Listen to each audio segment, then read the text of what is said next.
15,803 கோடி ரூபாய் போச்சு ஒரே வாரத்துல. முதலமைச்சர் விஜய் சார் பதில் சொல்லுவீங்களா அப்படின்னு நாடே கேள்வி கேட்டுக் கொண்டிருக்கிறது. ஆனால் முதலமைச்சர் பதில் சொல்ல காணும். அதாகப்பட்டது என்ன அப்படின்னு பாத்தீங்கன்னா, கடந்த திராவிட முன்னேற்ற கழக தலைமையிலான ஆட்சி இங்கே இருக்கின்ற பொழுது ஒன்றிய அரசிடம் போராடி தமிழ்நாட்டினுடைய ஓசூர்ல ஒரு நடுத்தர விமான தயாரிப்பு நிறுவனம், ஒரு பெரிய தொழிற்சாலை அங்க கொண்டு வருவதற்கான எல்லா ஏற்பாடுகளையும் செஞ்சாங்க. கிட்டத்தட்ட 100 ஏக்கர் நிலத்தை கையகப்படுத்தி தமிழ்நாடு அரசு அதற்கு கொடுக்க முன் வந்துச்சு. ஏன் அப்படின்னு கேட்டீங்கன்னா, 3 கிலோமீட்டருக்கு ஓடுபாதை இருக்கணும். அப்பதான் அந்த நிறுவனத்தை நம்ம இங்க செயல்பாட்டுக்கு கொண்டு வர முடியும். இதை எல்லாவற்றையும் செயல்படுத்தி வைத்தது திமுக அரசு.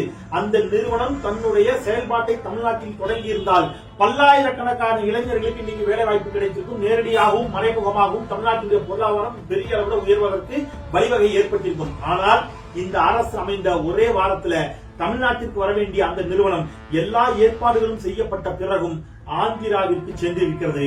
தமிழ்நாடு முதலமைச்சர் வாய் திறப்பார் என்று ஒட்டுமொத்த தமிழ்நாடும் காத்திருக்கிறது. ஆனா பதிலே சொல்லாம இருக்கிறாரு. ஒரே வாரத்துல 15,803 கோடி ரூபாய் இழப்பு. இன்னும் எதையெல்லாம் தமிழ்நாடு இழக்கப் போகிறதோ தெரியவில்லை. What bro, it's very wrong bro.